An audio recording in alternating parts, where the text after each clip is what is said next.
You are listening to a Sustainable World Radio podcast. Sustainable World Radio brings you in-depth interviews, news, and commentary about positive solutions to environmental challenges. Solutions that adhere to the permaculture ethics of earth care, people care, fair share. Are you interested in learning more about permaculture projects around the globe? How to plant a food forest? Restorative design or ethnobotany? Then stay tuned for Sustainable World Radio. I'm your host and producer, Jill Cloutier.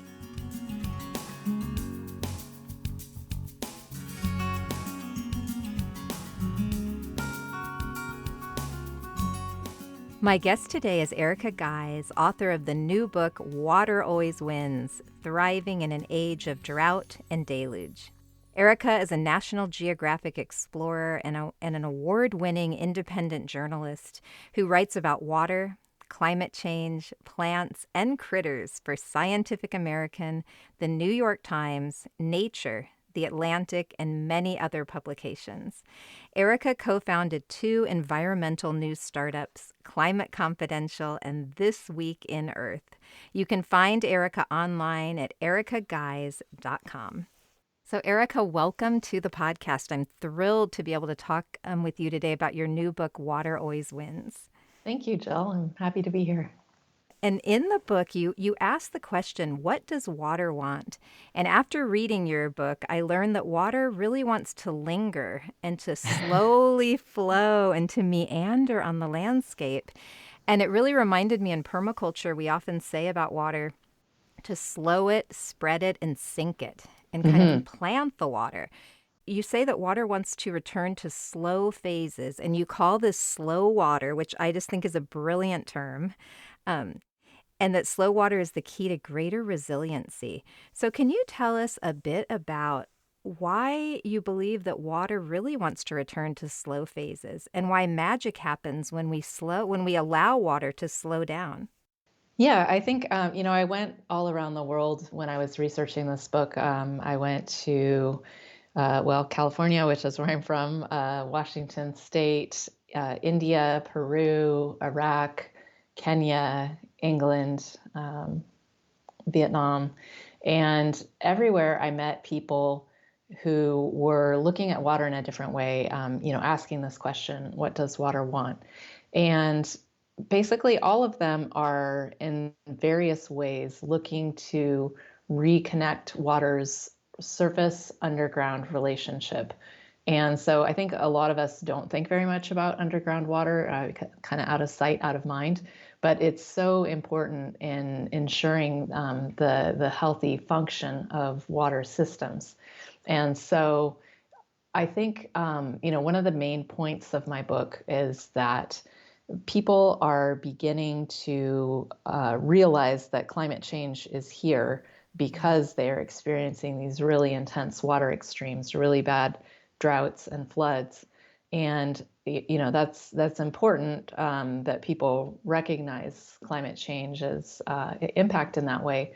But one part of the story I think is really being missed is that a significant part of the disaster that's caused by flooding and drought is down to our own development choices. So this is urban sprawl, industrial agriculture, and the way that we try to control water with concrete infrastructure. And I think some people, when they hear that, they maybe don't believe it. But if you look at the big picture globally, the scale of how much we've intervened or altered the water cycle is really striking. Humans have filled or drained 87% of the world's wetlands. We've intervened with dams and diversions on 2/3 of the world's big rivers.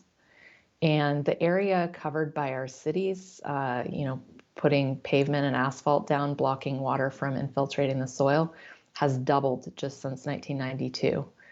And so if you think about that scale, then you can begin to understand why I say that our development choices are making these problems much worse.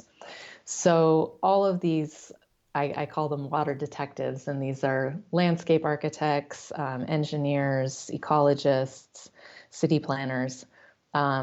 they are all trying to restore some of these places that we've taken away from water where water slows on the land. So that would be wetlands, floodplains, mountain meadows, and high altitude forests. And so anyway, all of all of these places are examples of slow water.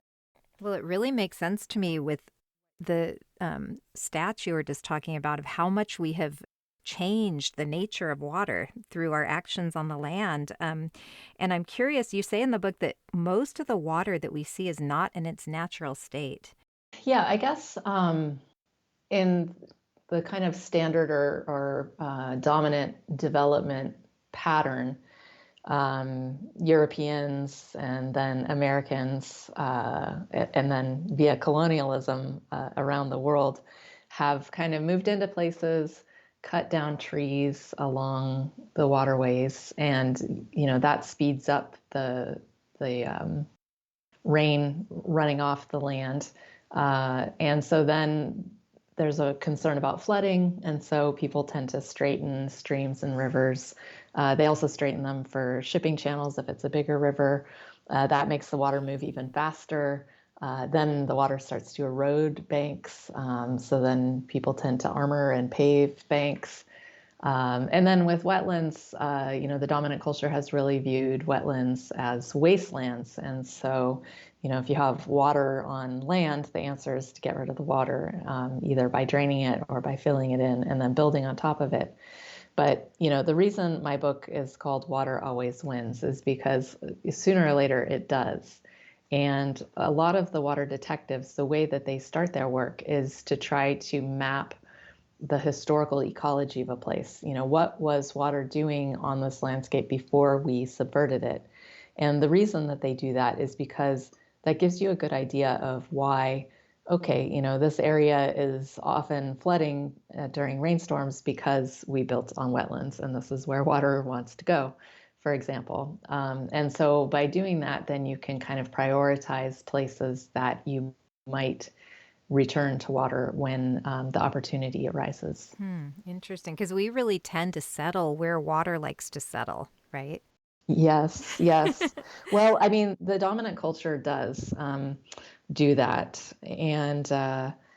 But a lot of indigenous peoples did not do that. They might spend time close to the water, but they tended not to build permanent settlements in the floodplain because they understood that the water would come regularly.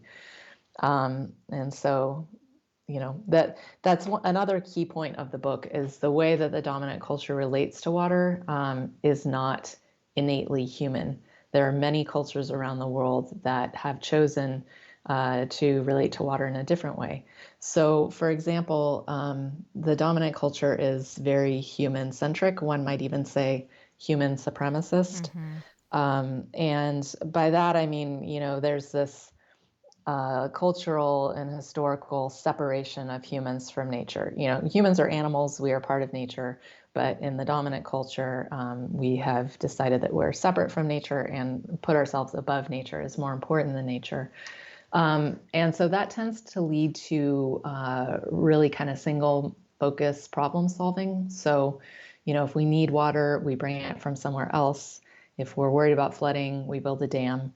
But that kind of prioritization of ourselves isn't working because we're ignoring water's agency and the relationships that it has with rock, soil, microbes, beavers, and even humans.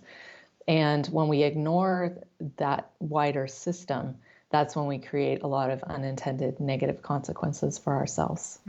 Because I think we really see water as something fearful. It's a threat, or as you say in the book, as a commodity. Mm-hmm. And we don't see it as a, because reading your book, I was really reminded of the rights of nature movement, Mm-hmm. where rivers and mountains, they're recognized as having, quote, personhood, end quote. Yes. Shouldn't it be mountainhood and riverhood? But it really reminded me of that because I do think our dominant culture, it's kind of like get the water off the land where we've built and we move it off so quickly. And so this is really in contradiction to what you're saying water wants, which is the slow phases. Yeah, and I think there are many cultures around the world who see water as a friend, as a relative, and that might sound a little woo-woo to some people in dominant culture, but the reason I bring it up is because I think it gives you a very different perspective in terms of understanding more broadly what water is doing in its various phases and relationships. And so it gives you a broader understanding of the system in which you are interfering. And I also want to point out for people who are human centric, which is kind of the norm in our culture, um, there's also an environmental justice aspect to this. So there was a really interesting 40-year meta study that looked at dams and diversions on the world's largest rivers and found that they brought water to 20% of the world's population, but decreased water availability to 24% of the world's population. So, when you need water and you go get it from somewhere else, it's not magic water. It's coming from some place, from some ecosystem, and from some other people. And similarly, levees, when you protect one area, you are raising the water level in the river and increasing flood risk for other people who perhaps can't afford a levee. And so, yeah, it's just one example of how our approach isn't working for everyone. So it's really an environmental justice issue as well as environmental. Yes, yes. And so, how would, Erica, if we did see water as a relative or as kin, as a being in its own right, how would that affect the way that we design our cities and build our infrastructure? Yeah, there are many, many opportunities to create slow water projects, and I saw a lot of them around the world and documented them in the book. And one facet of slow water is that it is distributed, not centralized. So, in the United States, we have professionals who manage the water, who bring it to us, who clean it, who take it away. And in some places around the world, water is managed by the community, and the community participates in maintaining the water systems, and then they also decide among themselves how to share it. And so the advantage of a distributed system, and that makes sense if you think about the scale at which, those 87% of the world's wetlands that we've eradicated. So then you understand why you might need to return space for water all along its flow path throughout the watershed. But one benefit of that is that we can take little pieces of land that we are able to free from human demands to return to water, and every little bit helps, and cumulatively it adds up to a big impact. So it's kind of like how solar panels on everyone's roof add up to a lot of electricity. And another benefit of the historical ecology of trying to research what water did in your area is that making targeted projects in small places can have an outsized impact. So there's an example in my book from Seattle where there was a creek, an urban creek that was flooding regularly. And they discovered that two parts of the creek were historic floodplains. And so those were the areas that they chose to give back to the creek. And the creek runs about 11 miles, and these two projects together were only about 1,600 feet. So really, really small. But they have had a dramatic impact in that the city has not been flooding since the project was completed. And yeah, every little bit helps. And another example is like in the Midwest, there were massive floods along the Mississippi River system in 2019. And the town of Davenport, Iowa, there are about 3,500 miles of levees along the Mississippi. And in fact, the flood stage at St. Louis is 13 feet higher than it was 100 years ago because of all of that leveeing. But this town, Davenport, Iowa, had restored 300 acres of marsh right near their town. And because of that, it absorbed, I think, don't quote me on this, I want to say 1 trillion gallons of water during that flood event. Massive, massive amount. And so ultimately, their town did flood, but not as bad as it would have. And if there had been small marsh space all along the river, or even, a few other cities, it could have absorbed that much more water and reduced flooding for everyone all along the way. So there's a lot of opportunity there. We might think that our cities are, oh, they're all built up, we can't possibly return space for water. But in fact, cities change over, buildings change more frequently than we realize. And so if a city or a town can have a kind of master plan where they look for these places that water wants to be, and then, if a building is going to be torn down, then maybe they don't permit a new building there. Maybe they create a park instead. And also, it's important to look beyond the city. Like Pamplona, Spain was flooding a lot, and they realized that there was a floodplain just above the city where there had been farming going on, kind of marginalized farming. And so they bought that farmer out and they returned that land to the water, and that has dramatically reduced flooding in the city just downstream. It seems like in reading your book and then listening to some of these examples that wetlands and bogs and fens and swamps and marshes, right, are powerhouses. So not only to slowing the water, but they also sink excess atmospheric carbon. So you're kind of getting a win-win situation, right? By implementing these slow water solutions, you're also helping to combat climate change. That's right. Yeah. And I think, when we do cost benefit analysis, when we're making development choices, we tend to focus on one outcome that we're trying to achieve. But these projects have multiple benefits. And so if we're not evaluating the multiple benefits, we're missing a large part of their impact. And like you say, they slow water, they store it for later. You and I both live in California, where water scarcity is an ongoing issue. And I think a lot of Westerners think of streams as seasonal because they really only run in the winter. But in fact, historically, a lot of streams ran year round. And it was because they were supplied by a healthy groundwater table from below. And similarly, wetlands were supplied by below ground water. So surface water and groundwater are the same water, and they're connected, and they replenish each other. And I think our Western way of thinking is it's a separate systems. Right, right. And it's so damaging. And so we have overpumped groundwater in the West and in many places around the world because we tend to think of it as a separate source. Um, and then also with the levees, we prevent a lot of natural replenishment of that groundwater. So historically, that water would, linger on the soil and move underground, and then raise the water table across a wide area.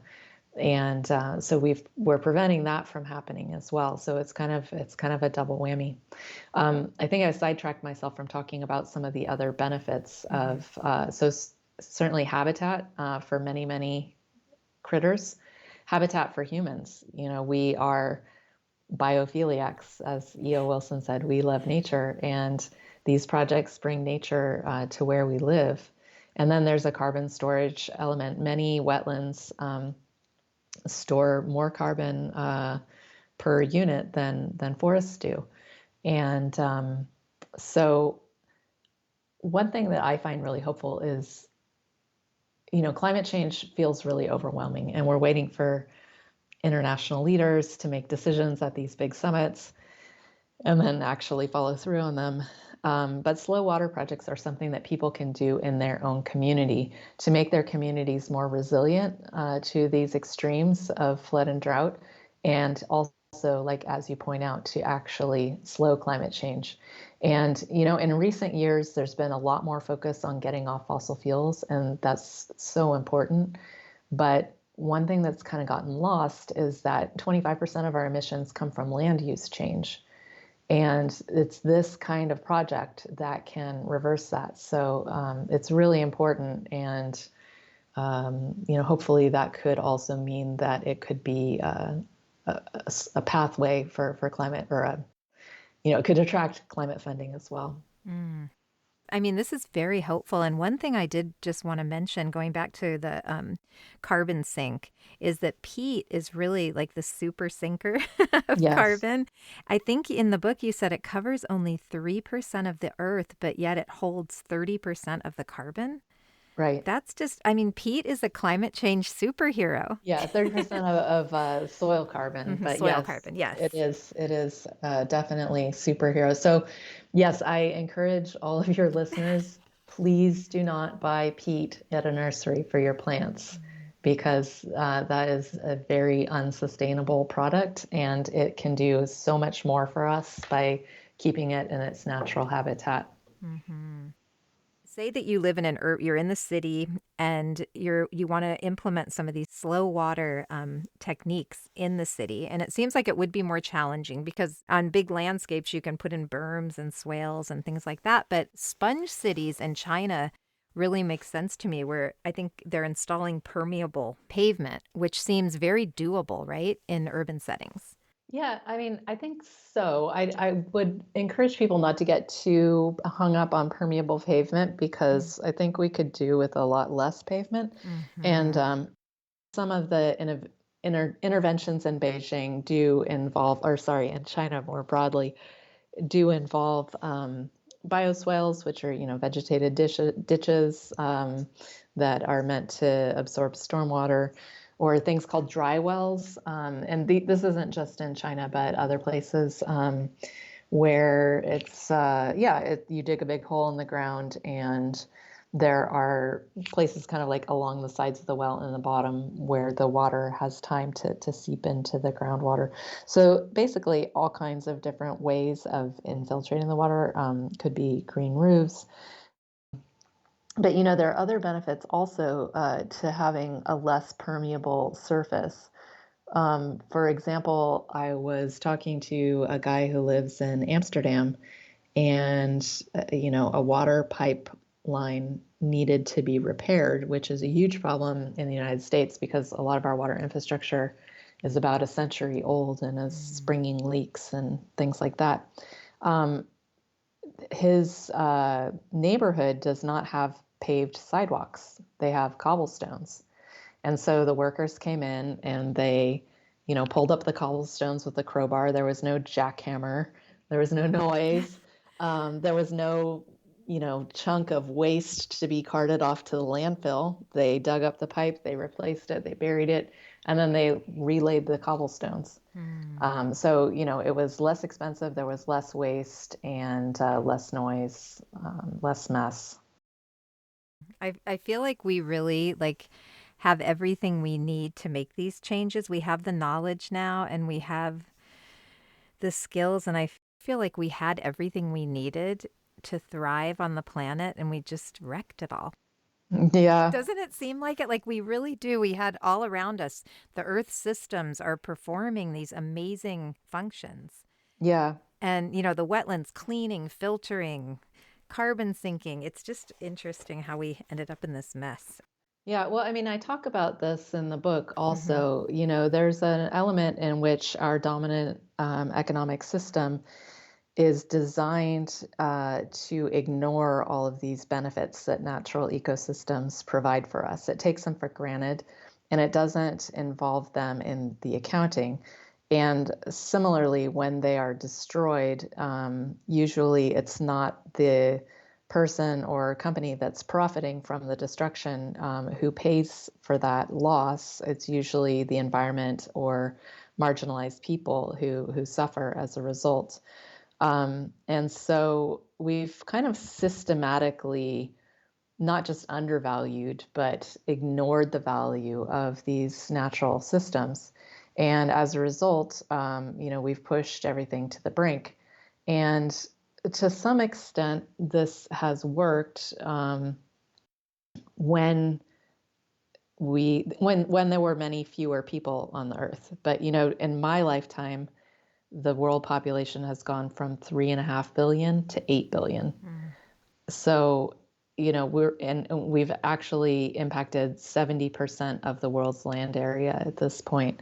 So, we're really hitting the limits of how much we can take.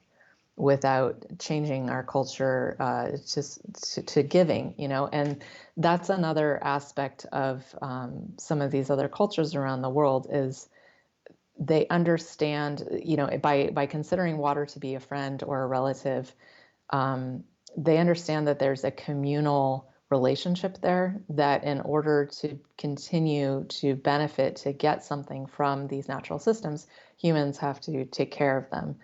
And that is something that is largely absent from the dominant culture. It's very take oriented. And that separation where we're on the top and everything else is below us.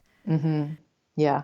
Bringing up relationships. So, water, we all have a relationship with water, whether we know it or not. And water's not only in relationship with humans, but also with insects, plants, microbes, minerals, soil, and animals. And in the book, you talk about a bit about bison and water voles, who I never even knew was an animal.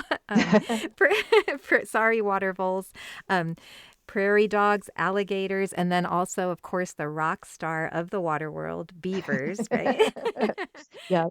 And so these animals, they're all allies and engineers in the slow water movement, but beavers really have such a major impact. And you say that humans and beavers are both control freaks, but dams created by humans sicken waterways and dams created by beavers restore them. So could you just speak a bit about the animal connection that water has, or the connection that water has with animals and specifically beavers? Yeah, I think, humans killed most of the beavers a couple hundred years ago.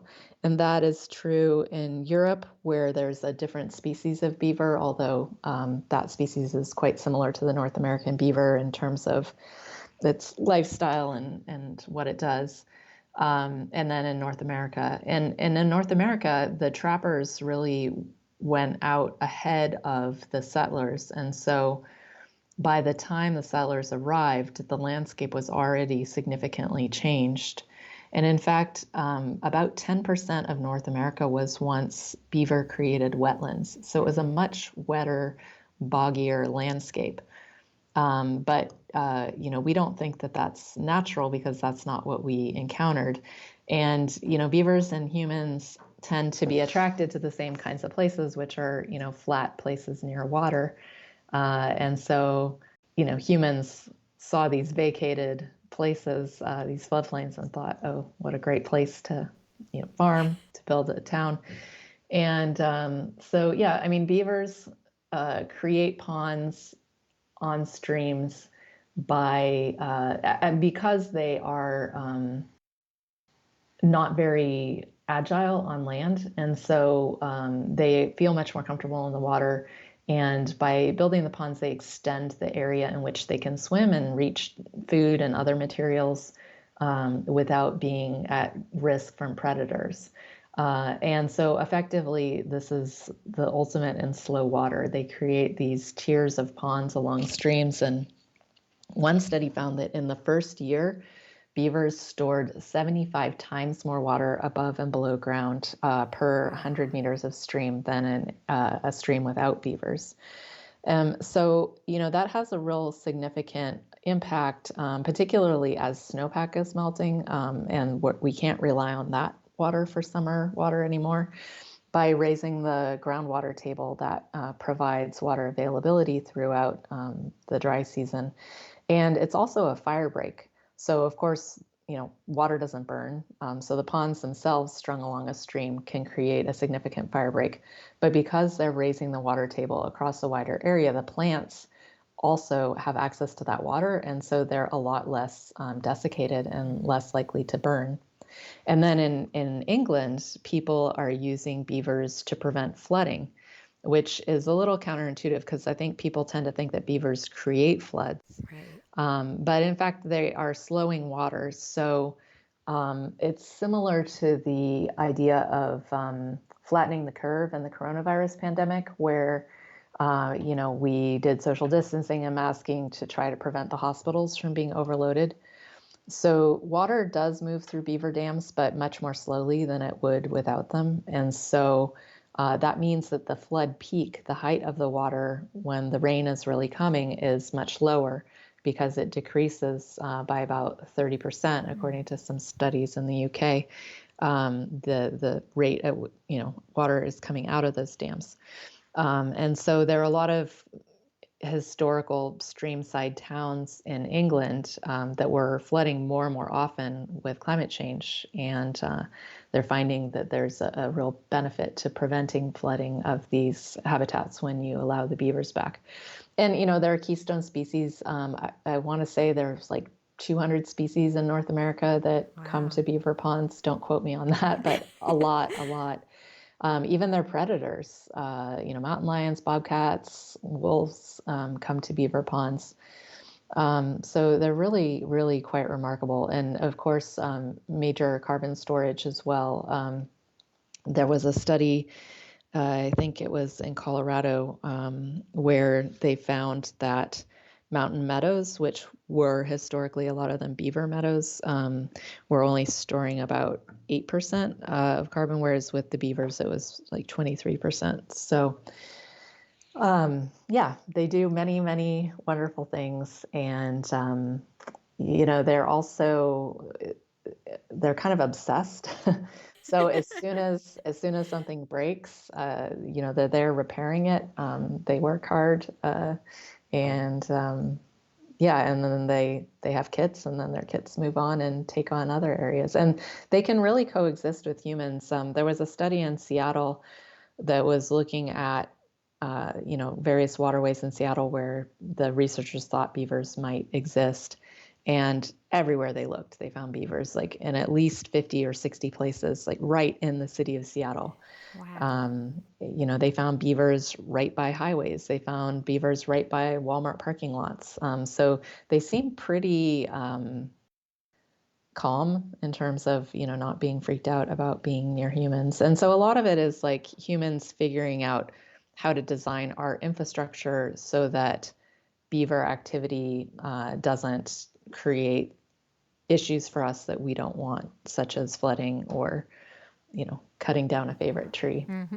Yes, because I was talking to a friend a couple of years ago about beavers, and she said, "Oh, in Colorado, we all hate them. So beavers need a new PR person Well, to work they on their do. image."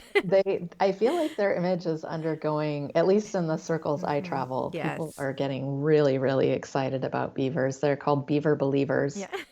And their star is on the rise, I think. But a really simple way to prevent beavers from cutting down a favorite tree is to just put like chicken wire around the base. They're not that tall, so you put a little bit there, and they won't be able to chew it down. Or sometimes people use paint that has sand in it. And another thing people do is they plant willows and alders, which are beavers' preferred food sources. Seems like the land, especially here in California where I live, so I'm more familiar, but the land is really calling out for beavers. Yeah, and that is going to change soon in California because the governor of California, Gavin Newsom, he had a water plan that came out a couple months ago, and in it he created jobs for 5 beaver experts to work on deploying beavers across California, because it has been illegal. There are beavers in Hmm. California who are dispersing themselves, but it hasn't been legal for people to place them in areas where they're needed. So that could change in the near future, and the beaver believers are hoping that it does. I remember reading about beavers probably 10 years ago, the Martinez beavers, Yes, and just yes. thinking like, how interesting, beavers. And now you're right.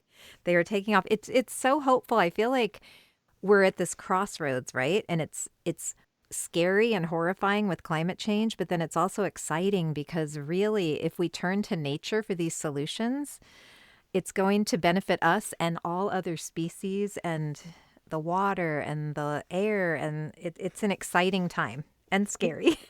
Yeah, it is. And I think, it does require a pretty big cultural shift. And Hmm. in the dominant culture, we really have this tendency to try to maximize and wring every last, profit out of everything that we try to do. So we really push these systems to the brink to try to get that one outcome that we're hoping for. But the message of all of these slow water practitioners is that you need space and you need flux in the system to allow the system to work. And so, it's actually not a benefit to humans to try to push these systems to the brink. I mean, it might benefit that one human at the top who's reaping all the profits, but for the broader picture, it won't. And by giving the system flux, you can also save money, actually, because a healthy system is able to some degree to maintain itself. And one example is this stream restoration in Seattle that I talked about before. I'll just briefly summarize that. There was a missing part of the stream underneath the stream called the hyporeic zone. Yes, I wanted to talk to you about that. That was so thrilling to read about. I'll tell you a bit more about that in a minute.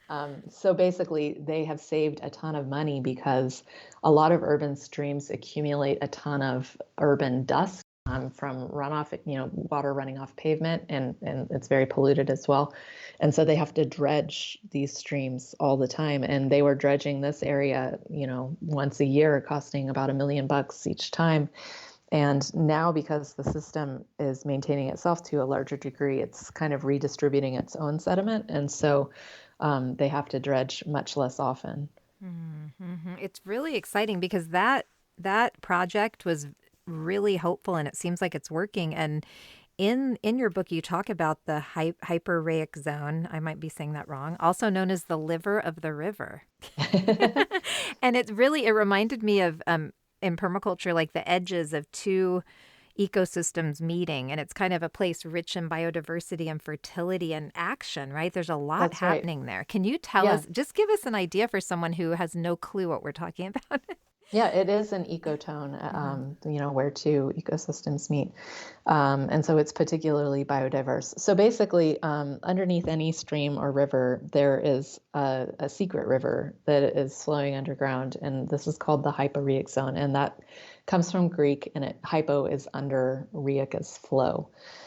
And so in this zone, you do have, before, I was talking about the surface groundwater connection. So you do have water from the bottom of the stream moving down, and you do have groundwater from aquifers moving up, but then you also have the stream flowing down, through the rock and soil underneath the bed of the river, but orders of magnitude more slowly than water on the surface because it's having to move through all of that material.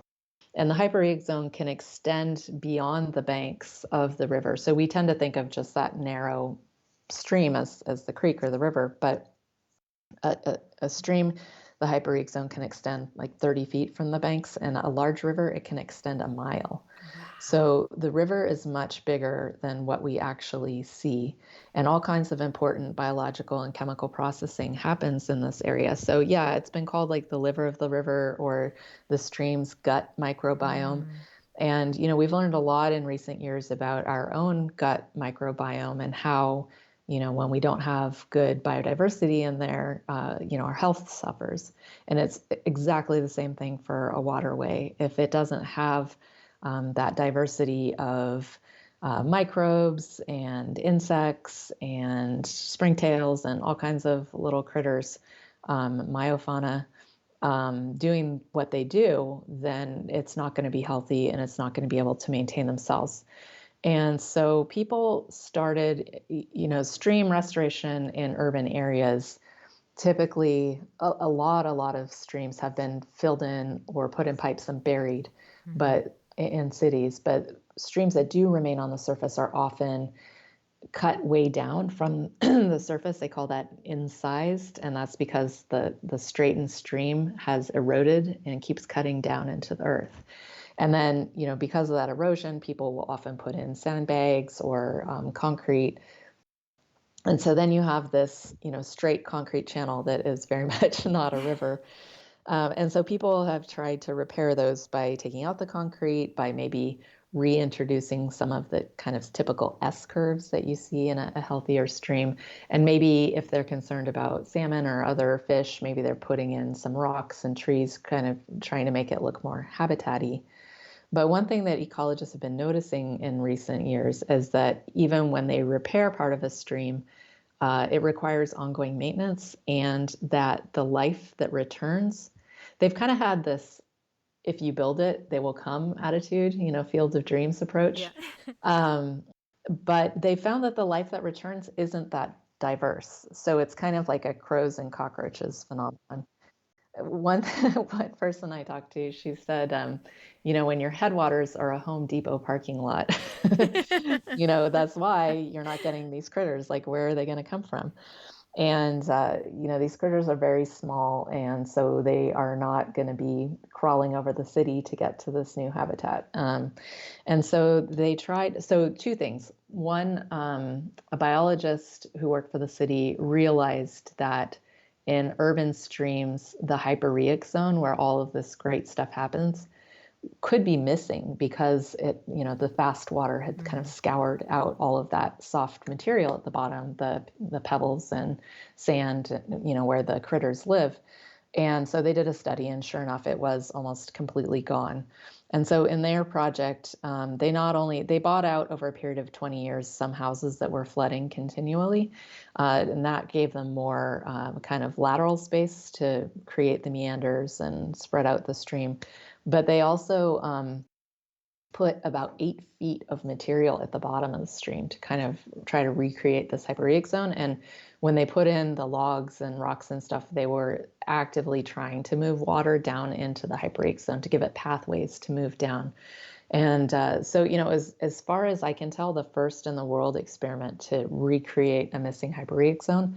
And then they did something else groundbreaking, which was that they introduced tiny critters from a healthier wild stream, kind of basically inoculating it. They capture them, and then they put these little pipes down into the ground so that the critters can then move out from there into this area. Kind of like an implant of Yeah, beneficial. yeah, Yeah, yeah, wow. yeah, like a fecal Yes. transplant almost. Yeah, yeah. And so anyway, they did a series of scientific studies to show that this was effective. And they studied the physical processes, like how much water was actually moving down into the hypereic zone, biological success, like how many of these critters had actually survived and were making a home there, and then chemical processing, like how much was time spent in the hypereic cleaning the pollution that is in all urban streams. And it was incredibly successful. They found that water was moving down in the hypereic 89 times more than before. Of course, there was barely any hypereic there before, so that makes sense. But the designs that they created were effective. In terms of the critters, they found that they had 7 times more biodiversity than in an area that hadn't been treated. More crustaceans, worms, and insects, and greater species diversity. And then the chemical issue. So first they measured how many pollutants were in the stream, and they found 1,900. And these are things like lawn fertilizer, the dust that our car brakes release when we brake. So there's all kinds of chemicals like this in the urban environment, and they collect on the pavement. And then when there's a rain, it all washes off into the stream. And, none of this pollution is regulated because it's non-point source pollution. And so that's another reason why it's hard for life to survive in these creeks. And so they studied how much these pollutants were reduced by spending time in the hypereic zone. And a 15-foot stretch reduced 78% of the chemicals by at least half. Wow. And they were only under there for about 3 hours. So this wouldn't allow time for the microbes to break them down yet, but there are things called biofilms that these bacteria create, and they think that the pollutants were sticking there, and then they assume that microbes will break them down later. And they're doing additional studies to show that that is working. But yeah, and so the area hasn't flooded since they did this project. It's a beautiful park that neighbors and school children love to come to and spend time and learn things about the environment. And they actually had Chinook salmon come and spawn in the hyperrheic zone that they created, because that's where salmon put their eggs, is in the hyperrheic zone. There's a lot of oxygen that's coming up there because all these critters are making little holes and stuff. And so it was sort of the ultimate marker of a successful project. And since then, Seattle has made the hyperrheic zone something that they consider for all of their creek restoration projects, and they're doing several other hyperrheic zone restorations with their creek projects already. And in outside of Seattle and other parts of Washington, they're doing it as well. And they're getting a ton of attention, the researchers from around the world, of people who want to know more about what they did and how they did it. Oh, that is such good news. So the Seattle project is a beacon, right, for us to learn about the zone I didn't even know existed and implement this worldwide. I didn't know about it either before I started researching the book. It reminded me of the soil food web almost. Like Okay, this yeah. living universe that's happening Yeah, and we're unaware of it, yep. beneath our feet and in the water.